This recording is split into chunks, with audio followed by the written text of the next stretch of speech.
Hey YouTube, Brian LCS, and welcome to the Comic Book Community 411. And my special guest this week is Southpaw Brad. Brad, welcome to the show. Thanks for having me. I'm super excited about being here. Yeah, it's great to finally. Although we've met in person a few times now and we've chatted, but to actually sit down with you because I don't know if I know I know a little bit about your history with collecting, but I don't know if I know how you got into it. But before we jump into the questions, why don't you tell everybody a little bit about yourself and your channel? Okay, so yeah, Southpaw Brad. I got my start. So I've been collecting on and off my whole life, and I think it was probably about February or March of 2021. My oldest nephew, we like to. There's things we do together. I'm very close to my nieces and nephews, and my oldest nephew said, hey, what if me and you and my youngest nephew is like, what if we start collecting comics again? I was like, that would be fun. Yeah, let's do that.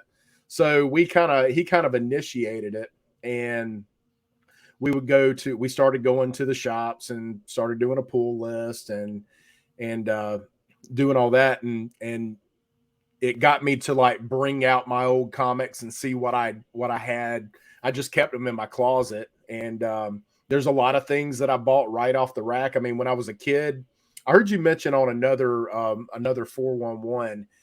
Kind of your experience is a lot like mine, where we would go to a convenience store or something. We actually like right around the corner from our neighborhood, we had a convenience store.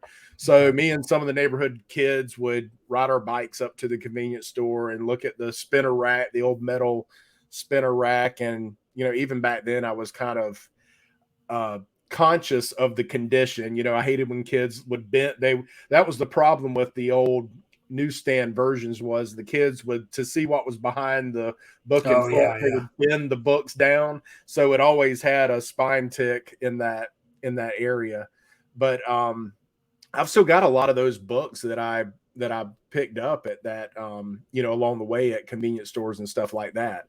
And it seemed like anytime my mom took us to Kmart or somewhere like that, I was always kind of uh, drawn to comics, and so I would usually ask her if I could get something while I was there, and Right. whether it was the comics or it was you remember the old comic book records, like they had a comic book that came with a record, and Oh you could yeah, play yeah. the record and it would, and so I had some of those, and would listen to those over and over and over again. But that was our entertainment. I feel like nowadays we're pretty spoiled now with getting a show or a movie Oh yeah. every month. There's something new coming out, but back then that was like our entertainment, was listening and following along, and that was the closest thing to live action we had back then. But so yeah, I started, we started, my nephews and I started going to comics and local shows and stuff like that.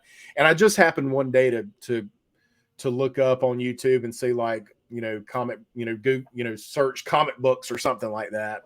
And that's where the trip down the rabbit hole started. Was you start reading all these, listening, watch these shows and stuff like that. And I was like, wow, there's a whole community out there who's into this stuff. So it was really neat to go down that, and that's where our comic book paths diverged a little bit. Was I kind of went down this rabbit hole. They would watch some of my streams sometimes, but that's kind of how I went down the YouTube comic community rabbit hole, so to speak. And Okay. those early days, I was the only YouTube account I had was I'm in real estate. My real estate YouTube, I have a real estate YouTube channel that has a lot less content than my comic book channel does. But when I was in chats and stuff, that was who I was. It was my real estate handle. Oh, okay. So I got, at some point in time in August of last year, I was like, all right, if I'm going to do this, I want to separate the two. Let's have my hobbies, because I didn't want them intermingling. Yeah, I kind felt kind like of. Yeah, yeah. yeah, so I felt like people might think I was trying to solicit business if I was, talking comics, but I had my, business YouTube account. So I created a new account and just did, that was strictly comics, and Southpaw Brad was born in August of 2021. Nice. Now, I mean, you kind of answered it in that explanation, but so what actually got you into collecting? Was it you just stumbling on books in a convenience store, or was there somebody that introduced you to them as a kid? I think so. I like to draw early on. And so I think I was really intrigued by the characters and the poses and stuff like that early on. Um, I think that's what drew me to that. And then just the imagination, I would typically get, I had the old Migos, the old Oh yeah. Migo figures. I had some, I had Spider-Man and Green Arrow. I had a bunch of those. Hulk, I had the Hulk one. So that just connecting those worlds, I think, the enjoyment of drawing and then like mimicking what you were looking at in the comics. And they used to have advertisements in those comics that would be for t-shirts, and on Oh the page, like whatever, you would pick the design that you wanted on those ads, and it was usually just a character, and it would be like a Warner Brothers, like Speedy Gonzalez and Batman and Spider-Man. All these different characters were on one page, and I like that. I was like, hey, that's kind of like reference material, yeah. Right. I can use that page as a reference and draw stuff. And I remember in grade school, I would use that page and ask somebody like, hey, what do you want me to draw you? And I would draw them one of those pictures. So I think that's the thing that really got me connected the dots. And then once I did that, I sought it out every chance I got. Oh, okay. Yeah. Yeah, and I had a similar. I took a lot of art classes, yeah, in like middle school and even in high school. And I used to, and I'm not that great of a freehand drawer, but if I could look at a picture of Spider-Man or Wolverine and then mimic it, as long as I had that reference, I could do pretty good. And so that was part of the reason why I got into comics too, is because I'd like to draw, and having that reference material was a good, that helped my artistic ability. So Sure. Yeah. Yeah. It's really good artist back then. So that was like John Romita Spider Man and Gil Kane Spider Man to some degree too.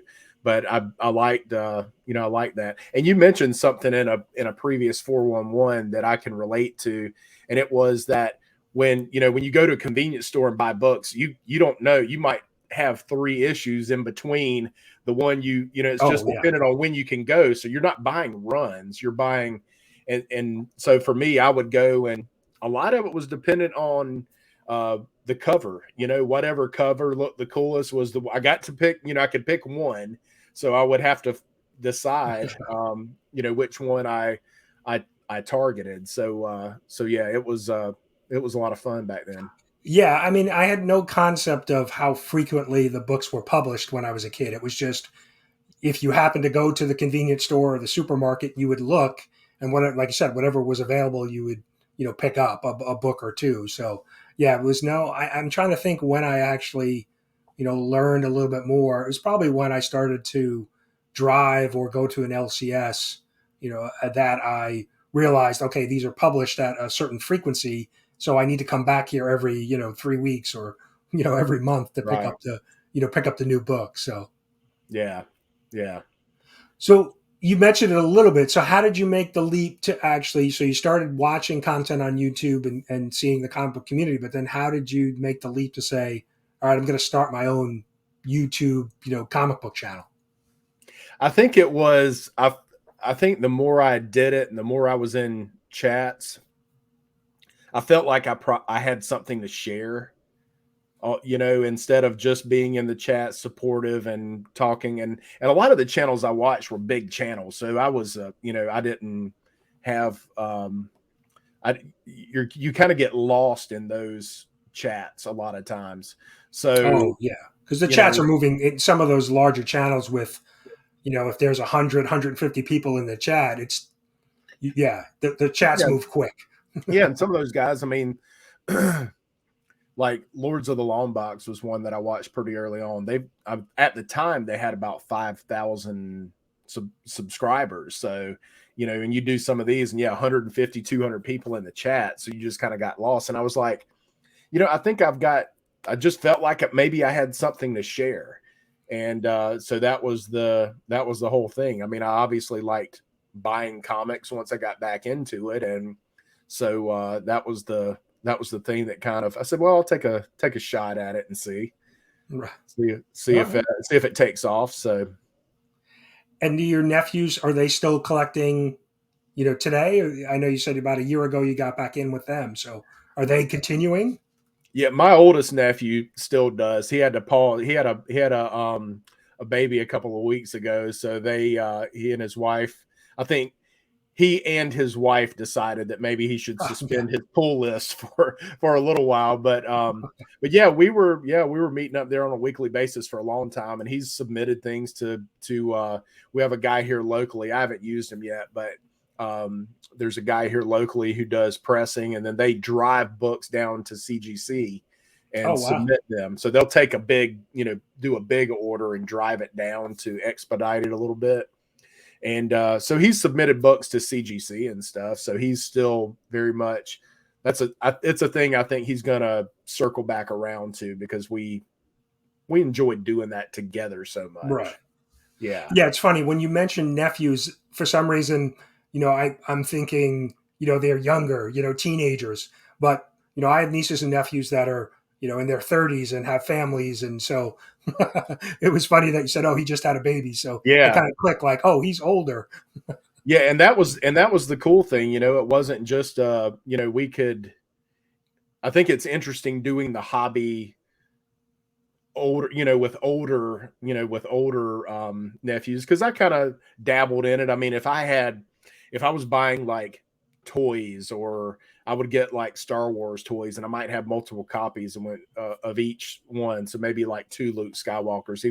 He would come to me and when he was little and say, hey, you got 2 of these. You mind if I have one? So he wanted to play with one, but that was a connection that we had for a long time, was just that, you're into a lot of the same stuff that I'm into. So it's cool that as they've gotten older, I'm still cool enough to actually for them to initiate this, the concept of hanging out with me on a, looking for reasons to hang out with me. That's been really nice. So no, that's good to have that connection. Yeah. I have one nephew who for Christmas, I would always go to KB Toys and buy him, 5, 8, 10 action figures. And that was always his Christmas present for me. And so at one point he had like a duffel bag, full of like action figures that he would carry around with him, because I was, for his birthday or whatever it was, I was always the uncle that gave him the action figures. So, but yeah, no, it's a good, connection with the, extended family like that. I wonder where that duffel bag is now. I know. I need to ask him. He's, and he's older. He's married now, and yeah, I don't know if he has any of them, but he did for the longest time. Just carried around this bag full of, full of action figures. So, don't never leave home without it. Yeah. So, what about a character? If you had control, if you could, reboot, rewrite, take control of a character, who would you tackle? So when I was collecting, it was in between. I've done comics for a while, then I would do sports cards for a while. So I've always had like those two things. And when I was doing comics in the 80s, one of the things I really liked then was the John Byrne run on like Fantastic Four. Oh, yeah. I was doing like X-Men. I bought all of those. That run right around like even a little bit before, but like Gambit and first appearance and stuff like that. I liked all that, and I found myself last year when I got back into it, I'm like, I'm not really I feel like I don't have a jumping back in point for those teams. So if it were Fantastic Four, like I don't know that I would relate to them like I didn't. Part of it was that some of the coolest covers. Fantastic Four's had a lot of cool covers, but I really Oh like yeah. that John Byrne run where he would put there again like multiple characters on a cover, and it just drew me in so much. And his Doctor Doom and his Galactus and all that stuff. And then on the X-Men, I mean, they were just a badass team. And in the the 80s and really especially in the 90s, because I probably took a break late 80s and then picked back up in the early 90s, during the where everything Todd McFarlane was hot and Jim Lee was hot. So Mhm. and Wolverine, I mean, there wasn't a hotter character than Wolverine in that Oh early sure. Yeah. Yeah. 90s run. So I think I would probably I'd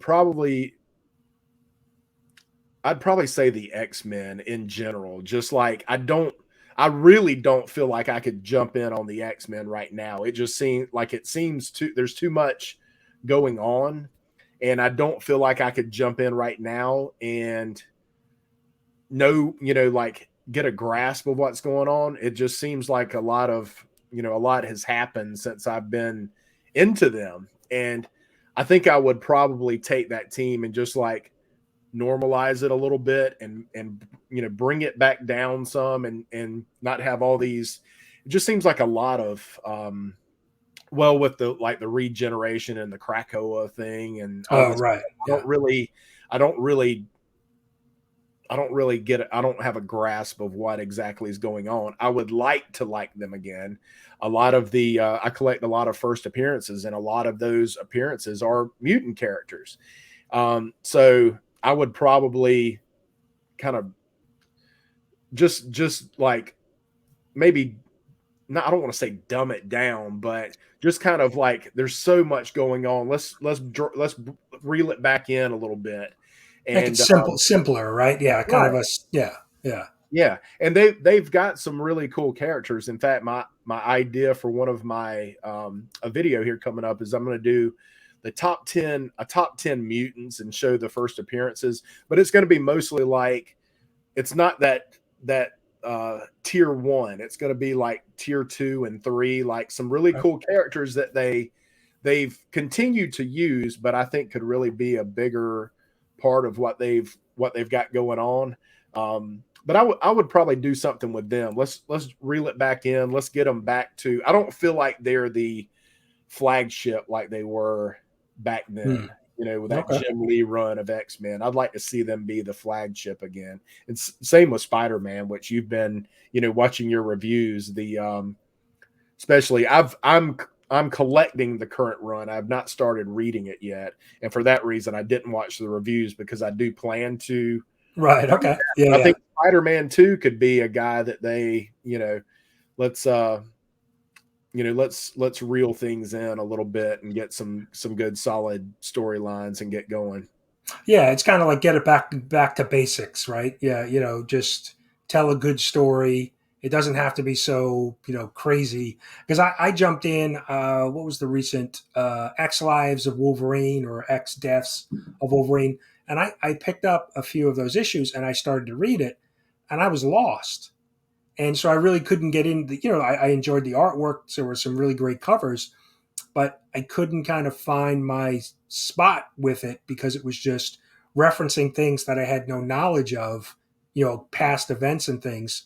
And so I really kind of felt lost in the story, and I stopped collecting the series because it didn't interest me. Right. And I saw a stream yesterday, I think, yesterday or Sunday. He was this guy was saying that X-Men Red is a really the current X-Men Red run that's out is a really good story. It's well written. So I'm like, well, maybe if I do want to jump back in, maybe I'll give that a shot and just see. I would like to like them again. Right. Yeah, it's a team that's really cool, but there's just so much. Yeah, like you say, you jump in and you're just lost because you haven't been reading for the last year or longer on some of these storylines. Yeah, I mean, I just jumped in on Batman, so Batman 125, because since it was a new writer taking over Chip Zdarsky and that, and so I figured that's a good point because I've always liked Batman. but there's so many different Batman books out there. It's hard to figure out what to jump in on or what to collect. So I said, all right, let me start here with a new creative team and see if I can, go from there. And I enjoyed the first issue or issue 125. Yeah, you and I were thinking the same thing because I was Minutia Minute, who does the weekly review Oh of yeah, Batman, and I saw your comment in after watching the rewind of one of his videos. But I've been saying, and I think you have too, that like, okay, when Zdarsky takes over, because I've enjoyed his reviews so much of the Batman series, and then he, hey, this is the top 5 reads of the week.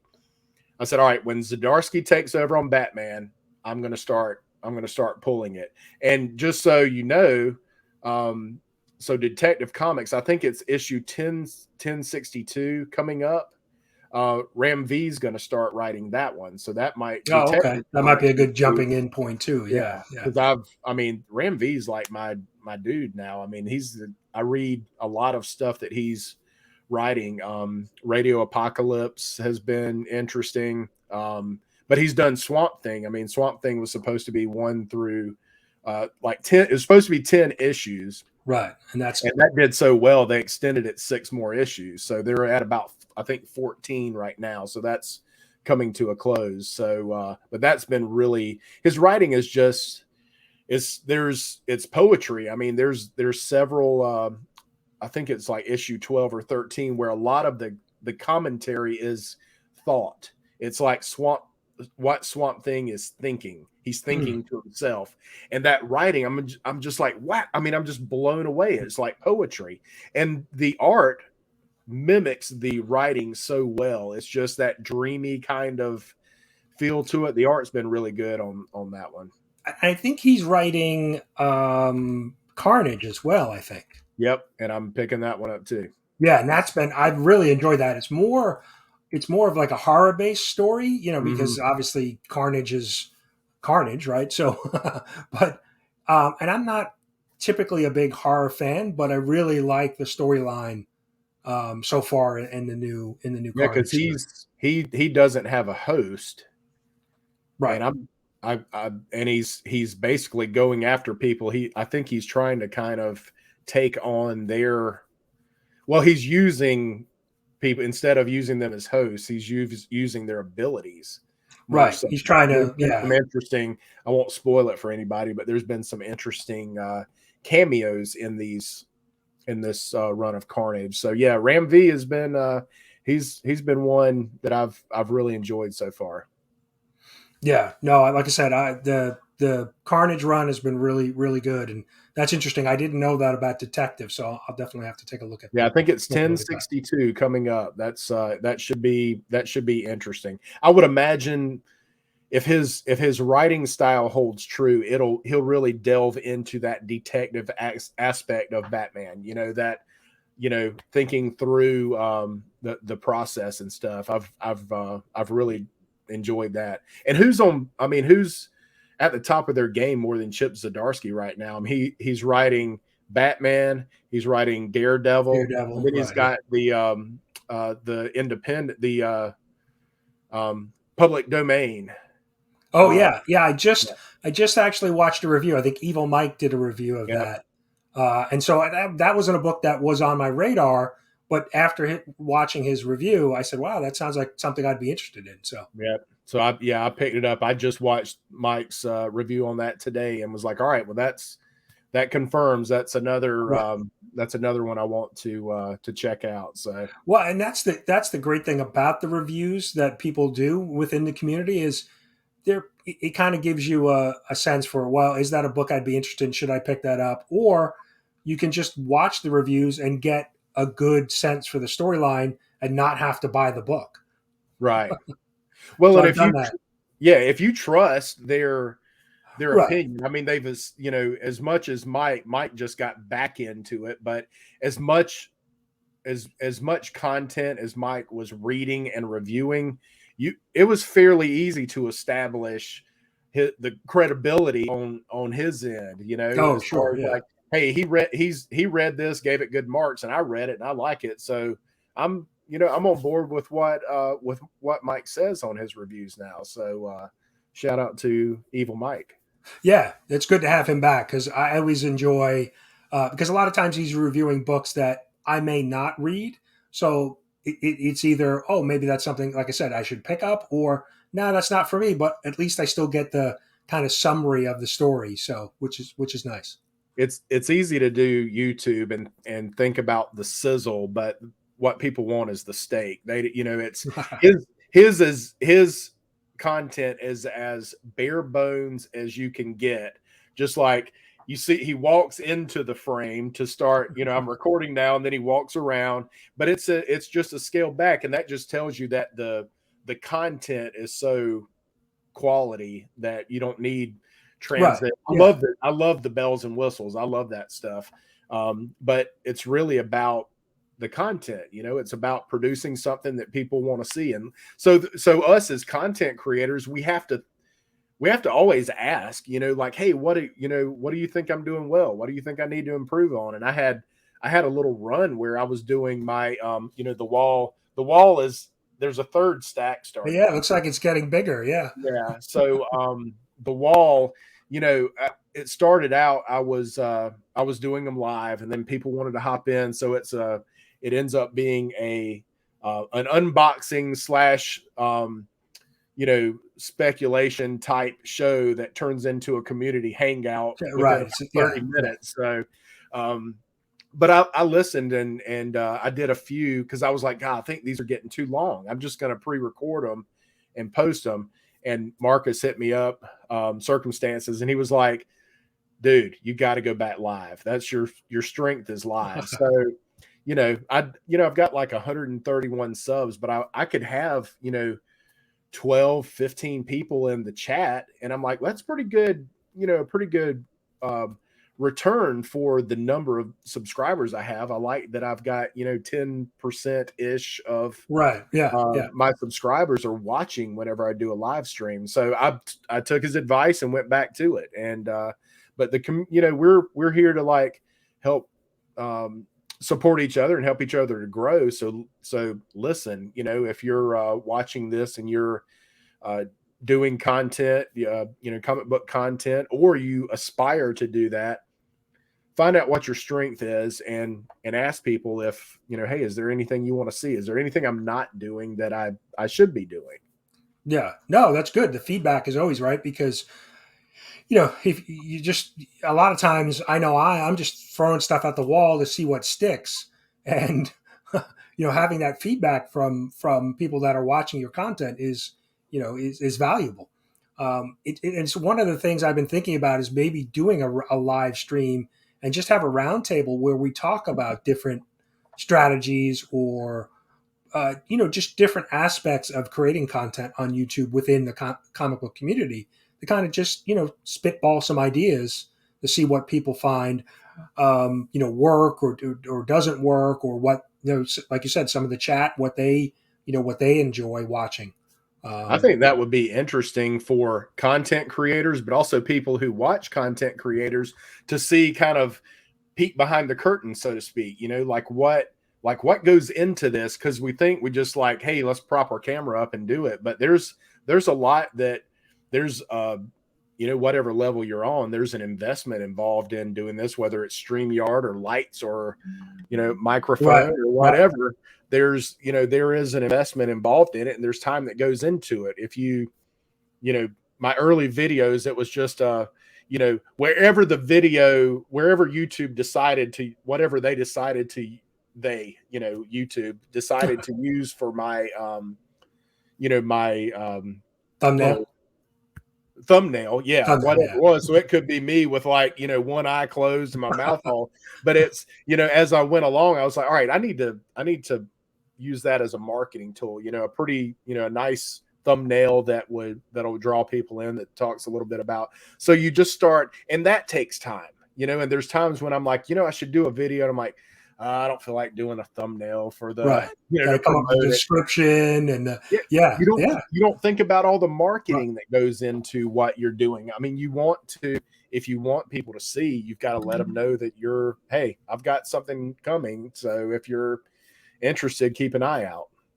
And probably 99% of us are a one-man show, right? We're all doing it ourselves, right? We're making the videos, and we're editing them, or we're putting the thumbnails together. Nobody's helping us with it. We're kind of all doing it, by ourselves. So Yeah, absolutely. So a lot of work goes into it. I think that would be really interesting though to do. yeah, I think I'm going to put that together soon, because I think, and try to get, some just all different size channels. And so we can kind of get feedback maybe from, larger channels, smaller channels, and just kind of have the discussion of, what works and what doesn't work.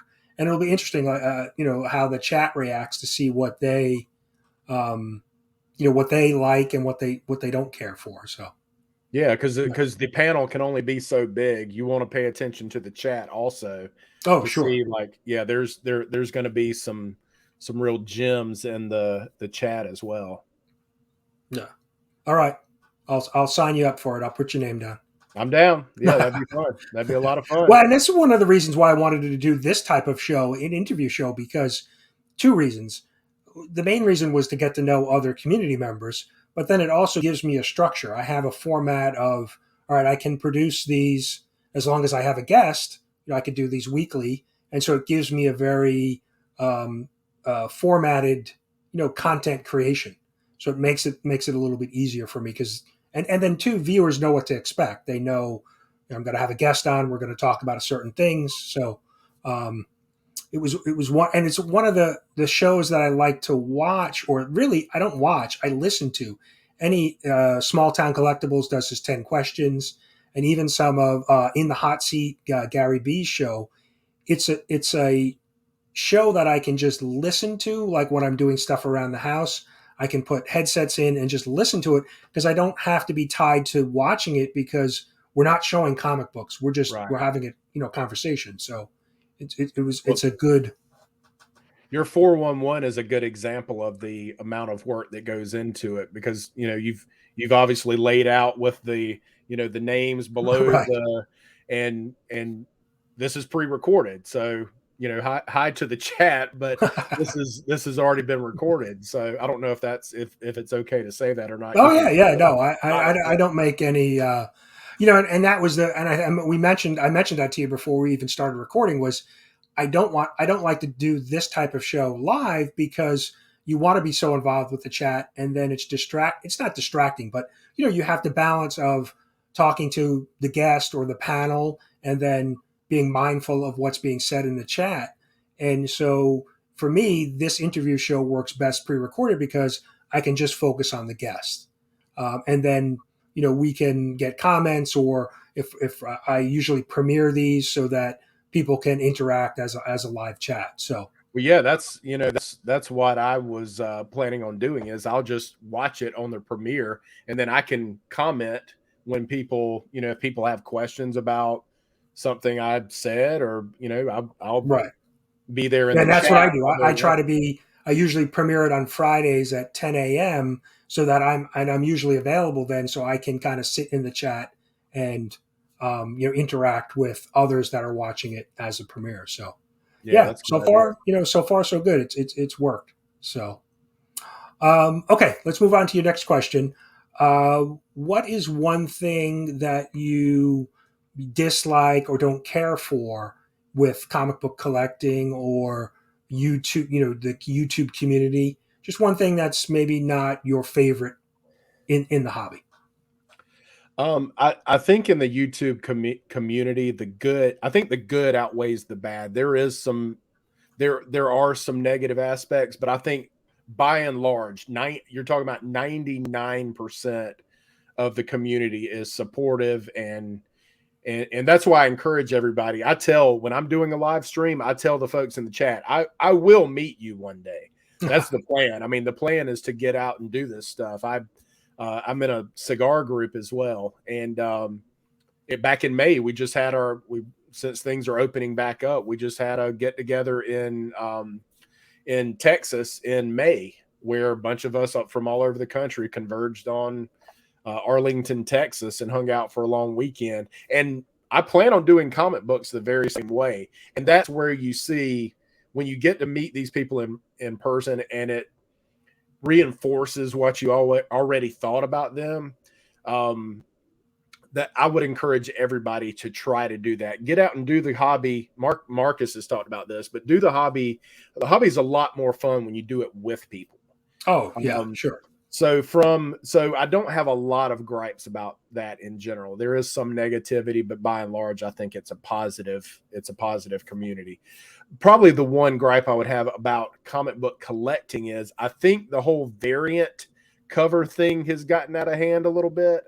Um, it's it's it seems like a money grab by the comic book producers, and I wish that could tone down a little bit, because that's, you know, it was there for a long time. There weren't variant covers. Oh And sure, yeah. I mean, when I was collecting when I was younger, second print was like frowned upon. That was like I don't want a second print. Now there's people who just collect second prints, and are paying attention to the print runs. Like, well, there's 10,000 less copies of the second print than the first print and stuff like that. So I think that whole variant cover thing can get a little out of hand, and you kind of have to tone that down if you want to reasonably do comic book collecting and not go down that. I mean, I get drawn in by some of them at times, and some of the variant covers and stuff. Some of the I bought because I like to draw and I like art so early on. I've been drawn in by that, but for the most part, I don't collect that way. And I think when you have to pay, books are already $5-6 a piece. And then you add like, well, this is a ratio 25, Right. but we already know it's hot, so it's 50. It just starts snowballing, and I would like to see some of that kind of scaled back a little bit. No, I agree, and I've said it before. When I initially started collecting in the '80s, it was easy. There were 12 issues a year and an annual, so you had 13 issues. That was it. There were no variant cover. Very rarely were there variant covers or a second cover, and Amazing Spider-Man was published once a month, 12 issues, one annual, 13. I could fit 10 years of the Amazing Spider-Man from the '80s in a long box.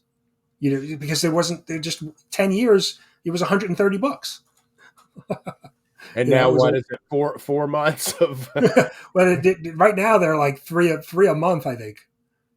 so So even this latest run there, because I remember talking to you about this on the last run where it was every 2 weeks. There was, because I started jumping in. It was like I felt like I was doing double dutch. I was looking for my opportunity to yeah, jump in, and I bought a couple of issues, and then I was like, wait, I missed like 2 issues somehow, and it's only, and I just threw my hands up at that point because I couldn't keep up with that. yeah. I think they've been trying to hit the number because it's Spider-Man's 60th anniversary this year, and so the next issue is Legacy issue number 900. So they've been trying to hit that mark because I'm pretty sure his original Amazing Spider-Man #1 was published in August of 1962. So they're trying to hit that mark now with 900. 900 actually drops July 27th. So it's right around the begin, a couple days before the beginning of August. So they're trying to kind of hit that mark. So I think that's why they ramped up the publishing of the book to try to hit that mark. But right. yeah, I don't know if they plan on slowing down a little bit. But I mean, right now it's been, so there was an issue earlier this month, and then the next issue's the end of the month. So there's at least two issues being published per month. Well, it's got to be tougher on the writers too to have to come up with that much. I mean, you've either got to spread the story out, or you've got to add more. You can't spread it out too much because, hey, we don't want people to jump out. But it's got to be tough on the writers to come up with content that keeps people engaged, but also, hey, we gotta every 2 weeks you Right. got something to produce. So Yeah, no, I didn't even think of that. Yeah, because now if you're producing the book, 24, 30 issues a year, that's a lot more storyline that has to be, developed and created. So yeah, sure, that's yeah, interesting. Yeah, and that's maybe why some of the recent runs have not of Spider-Man, were not as good because they were stretching story. That was one of big complaints of the Gleason run that the storyline took forever to develop, and maybe that's kind of a byproduct of it. Yeah, I Yeah. would have to think so. Yeah. Because storyline Oh, back in the day, storylines didn't go. You get maybe a couple of issues, but you wouldn't see oh yeah, stuff drawn out like that. I mean, yeah. I You'd get 3 or 4 of the arc, and then it will. If it was some big event, it may go 6, but yeah, not 12 or 15 issues. well back then the tough thing was like, well, if you look at like Craven's Last Hunt, where Right. it not only was what 6 that was 6 issues, but it was also spread over a couple of different Yeah, crossed over. Spider-Man Yeah, books. So you had to try to figure all that stuff out. It's much more complicated now to yeah, follow all yeah. that. I'm less bothered by the crossover events because that's been something that's been, a Secret Wars. When the original Secret Wars series came out, there was a lot of crossover books, and DC did it too. In forget their big event. Was it Crisis on forget Infinite Earths or something. Legion? Or yeah, it was one of the. They had a big crossover in the '80s as well, and you know you can probably get away without buying some of the crossover books, tie-in books, and just read the main storyline and still get a good sense for the story. But I think, like you said, the variant covers. I think Amazing Spider-Man #1 of the new series, there were like 30 covers for issue 1. So that's just you'll go broke trying to buy all of And the some of all the covers. some of them aren't, if it's a variant that's the same price, okay, I can be on board with that. But I really, I'm really trying to keep now, that the late Dare I haven't bought the Daredevil uh run yet, but I'll probably read it because I like Chip Zdarsky. But that one's got a ton of good covers. I mean, there's a lot of good artwork. So Oh the yeah. artist in me still, even though I don't draw, I keep thinking I'm going to go to the like Hobby Lobby and get some materials and pick it up again. I'd like to. It's just finding the time. There's just so much, only so many hours in the day. But the artist in me is drawn to that, so I have to kind of reel myself in a little bit and keep a handle on it.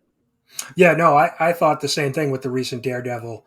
Saying, wow, there's a lot of great covers, but I stuck with the A cover because that's kind of been my rule, is trying now the last 2 or 3 months is just buy the A cover and then maybe one other variant that's my favorite. Yeah, like Um, that John Romita Jr. homage to John Romita Sr. Cover was pretty cool. It's oh yeah, yeah, yeah, he drew it that kind was of a up nice front. cover. That Yeah, was a neat one. Yeah. yeah. Yeah. All right, so you made it through the 4 standard questions that I always ask everybody, and now the next 2 are going to be random. The first one is going to be a random question that I'm going to come up with, and then we'll go. The last one will be a list. We'll just pick a random question from a list. But my question for you is, I know some community members call you Spec Brad, right? And we talked about that stack of books sitting behind you. So what's your goal, right? So I know you collect a lot of speculation books, or you'll buy multiples. So what's the end goal? Do you want to get books graded and start to sell them, or is it just kind of a buy and hold type situation? And in 20 years you're going to retire on a big stack of expensive comic books. That would be nice. That's not bad. Hopefully it's an investment. But I just collect. I still, even though that's what I do, I collect what I like, and that was I'd have to give Roscoe credit for throwing that name out one time and religiously continuing to use it every time we see each other in the chat, and then other people will laugh and pick up on it. But I just like, there are characters that I like that are first appearances that I think would be really cool. Um, really cool characters for them to incorporate on some level, whether it be in a new team or with the Disney Plus or MCU or something like that. There's some really good characters out there. I think that's one of the things that DC's kind of failed on, is I think they've created some really good characters as well, but I don't think it's like seems like a one and done. Like they introduce a character and then they don't do a lot with them. So I you know I I'm not sure being back into it less than a year and a half. I'm not sure what the end game is exactly. I mean, there's some books that I've sold. I speculated on that, saw an increase, so I sold off some of them, and that went to other things. I think it would be cool to sell off some of those things and maybe start doing. I've got some stuff off at a being pressed and cleaned and then submitted. I've got about 13 books at 13. One of them I did at Heroes Con. Oh, okay. Yeah, I did a Marvel graphic novel #4, The New Mutants, first appearance of the New Mutants. I took that, which is a prestige size. It's a larger magazine, Right. almost magazine size. Took that and got Claremont and Bob McLeod to double sign, Oh, and I okay. had it witnessed and submitted. That's a keeper. That's a book I've always wanted, and I didn't even think.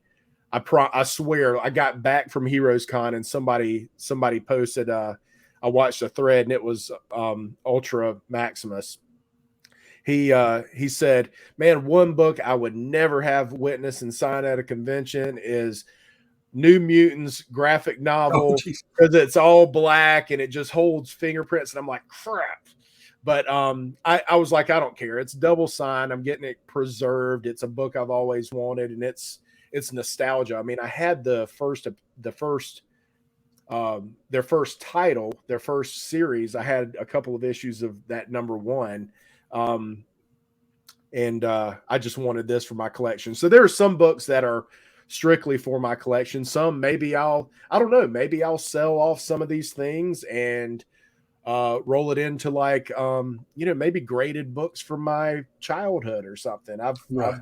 got there's books that I see that I'm like, I bought that, I bought that right off the rack, so I'm not sure if I've been in it long enough to really have a grasp, but the idea is that, hey, if you're right, then stuff, pay $1 for something and it's worth $35 and you sell a couple of them, then you've got, money for other things. So that's kind of the general notion. But yes, the dream would be, sell it after retirement and move to the Caribbean and sip Mai Tais in the sun all day or something. That would be the dream. Yeah, I think there's kind of a windy road because since I've been back in too. It's kind of like, one month or for a couple months I have a focus on a certain thing or think this is where I'm headed, and then things change. Like I was collecting a lot of variants when I first came in, and now I've kind of scaled that back and only looking to try to collect A covers, and so it's kind of like our focus shifts as we kind of move down the road of collecting. So Yeah, there's like I submitted 12 books to be pressed and cleaned, and then I had the New Mutants book I submitted at the Heroes Con, and 6 of the books that I sent in that 12 the 12 books, 6 of those were Spider-Verse #6 that has all the oh like right. 8 new characters, and those are 9/8. I mean, I was looking just this weekend, like 9/8 of that book are, like $1,500 plus. Oh wow. And now I think that might be ridiculous. I mean, yeah, some of those characters might show up, but what's the chance that they're gonna ever have a spinoff? I mean, the chances aren't great that they would be so popular that they become their own, have their own book or whatever. But I don't know. I liked that book when I saw it and I was buying it in $2 bins, and Yeah, so the investment's low, even getting it graded. If you have $100 into the book, right, and you can sell it for 14 or 15, that's yeah, that's a and win. there's yeah, absolutely. And there's few, if you buy it for 2 and it's only worth 40, I mean, still, it's now that book raw, I mean, I could have sold those raw all day for, 125, $150 probably. But I was like, well, let me invest in getting them graded. I thought they were pretty good copies. And and see and what that exactly what you said. It by the time I get those back, my whole notion of what I'll do with them might change. But the idea would be that I might keep a couple for myself and then sell a few and then get something I really want. That's kind of the plan. But I'm always, the stuff I'm, quote unquote investing in it's always like ridiculously cheap stuff. If it's, a couple of bucks, I don't feel like if you miss on that, then you haven't really lost. It's like playing, Right. Nickel slots or something. It's Right. part of it is Well, just yeah. the fun. And that's why I feel like buying new books every week, new comic book day is, if you happen to buy a book for cover and it happens to go, 8 billion genies, right? That's probably one recent that, I picked up for cover. I think issue one is raw is going for 40, $50 right now. I'm not selling my book, but that's the benefit of just collecting books every week. Collect what you like, but if you a couple books happen to pop in value, well then you may have that opportunity to be able to sell it and make some money. Right. And that one will be interesting. I had to pick up the second print on that one, but I did find cover A and B of issue 2 for it was cover or less. It might have been slightly less than cover price. And then 3 is, but all 1, 2, and 3. And it seems like the cover Bs are the ones to get on that one. The cover Bs are doing very, very well for whatever reason. Now that everybody knows about it, I mean, I've got 4 and 5 on my pull list, and I've got 2 copies of cover A and cover B, but everybody knows about it now. So I think Image said they were breaking their own rule because they weren't doing second prints, but 8 billion genies, they're going to second print. Yep. That's surprising that they're willing to do that. But if it's a good story, optioned really doesn't mean anything, but it seems like the story is interesting enough that it's something people want to see, and it would make for an interesting, Netflix or Prime show or something like that. Right. Yeah, no, the story definitely. I've only read issue 1, but really enjoyed the story. So, all right. So now we're going to move on to your totally random question. So I have a list of 50 different questions. So just give me a number, one through 50, and wherever we land, that'll be your question. Okay. So I was born on March 11th, so I'm going to go with 11. 11. Okay. So would you rather trade intelligence for looks or looks for intelligence? Let's see. What am I now? Let's see. Let me establish where I am now on the spectrum.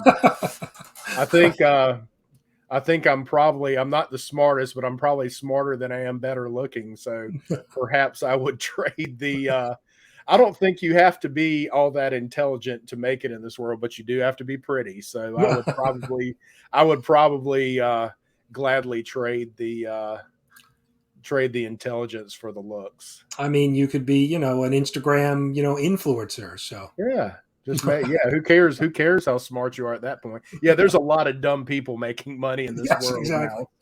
now. I mean, there's quite a few shows out there now that it's like, how do these idiots get in there? But they're all attractive. That's all that matters to the world. So yeah, that would be my answer. I guess I'll be superficial and trade intelligence for looks. All right. I don't think anybody would blame you. Yeah. Is that the first time you've had that question? That was the first time that one came up. Cool. Have you had any repeats yet? Not yet, but I've been thinking about that where I need to update. So I've had these 50 questions since I started.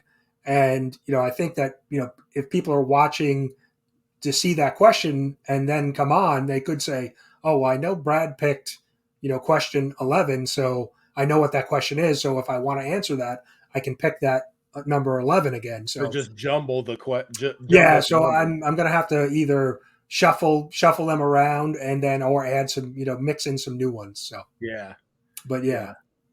Yeah, that's cool. I thought about that ahead of time, but I didn't want to, well, they're all probing questions. I kind of wanted a challenge of answering my own my own question, so I'm glad it wasn't used by anybody. Yeah. It's Well, I was yeah, the and only that's one. I kind of did some did some research just looking online to saying, what are some of the good questions that you could ask somebody to get to know, a little bit more about them, or to know somebody a little bit better. So that's kind of what the questions are made up of. Um, so that's how I came up with the 50 questions to ask. Yeah, that's cool. So yeah, but that's it. You made it through all of the 6 questions. So why don't you tell everybody? And links are down below. Links in the description for both Brad's YouTube channel and Instagram. So if you're not following, please go give them a follow. But why don't you tell everybody before we wrap up? Why don't you tell everybody about what you have coming up on your channel, or what do you got going on in the future? Yeah. So Southpaw Brad, YouTube and Instagram. Mostly what I do is unboxings.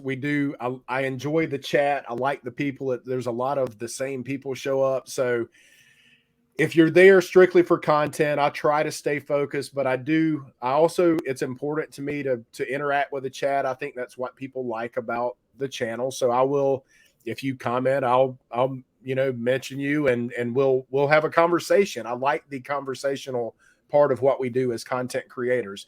But when you say, all right, well, what are you unboxing? Well, we're looking at the those are all full, and you see my little comic folio there. If you want to pause the video and use the QR code on my comic, I customized my comic folio for Heroes Con, so that's what I carried around and kept my books in. But it was a twin tower. Poor Venom's barely in the screen anymore because he's so high up there. But I go through these, and as long as I don't get derailed by people, I have people saying, hey, drop the link, because they want to hop in with me, and I love that. But I do want to I try to stay on task, and if I can get through a box or two in a video, then that's a good show for me. But I don't open these things until, it's each one of these boxes represents content for me, and I just like to share. When you asked about why I decided to do this, it was for this reason. If we're not sharing what we're doing, what we're buying, what I don't know what else we have to offer, is just to here's a glimpse into my collecting habits, and just have a good time. So it's an unboxing / speculation show that turns into community hangout a lot of times, and I like that. So yeah, check it out. Right, work is kind of crazy now, so I'm not on a regular schedule, but there's, I don't know, I've got probably about 40 videos, I guess. So go back and check it out.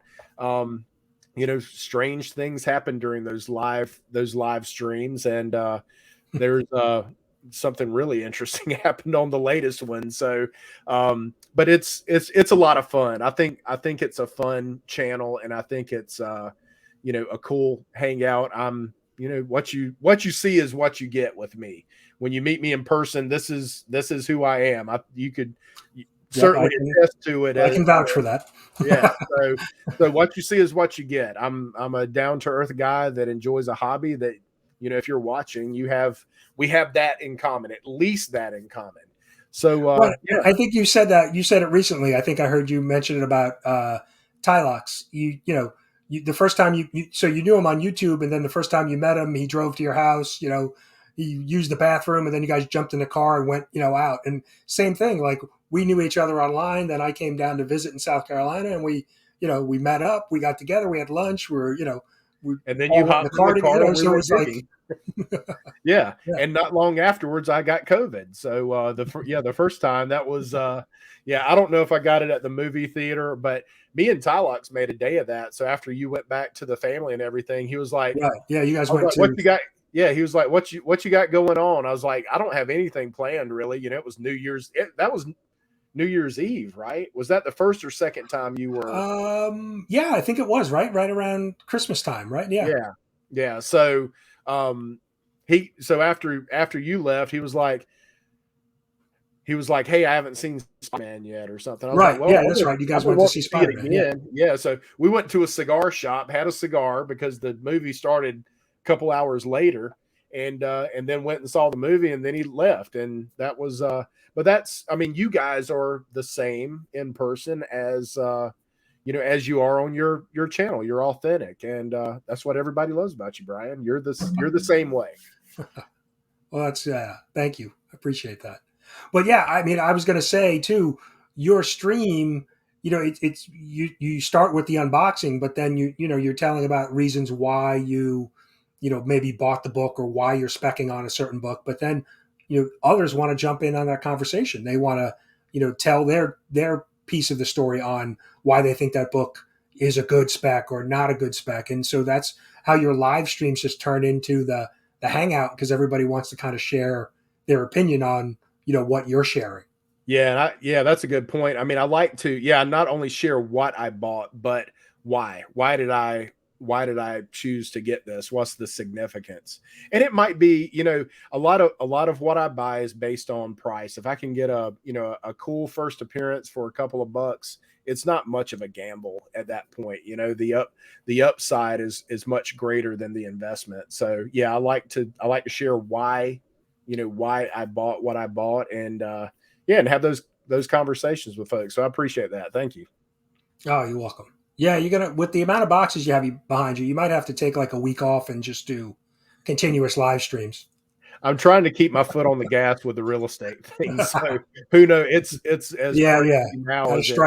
strike Yeah, while you can, right? that's right. Yeah, Yeah. that's right. So yeah. But I appreciate you having me, man. That was a Yeah. Well, lot of thanks for fun. coming on. Yeah. Like I said, links are down below. Go check out Brad's channel, YouTube channel. You can follow him on Instagram. But yeah, thanks so much for coming on. And like I said, definitely go check out his channel. You won't be disappointed.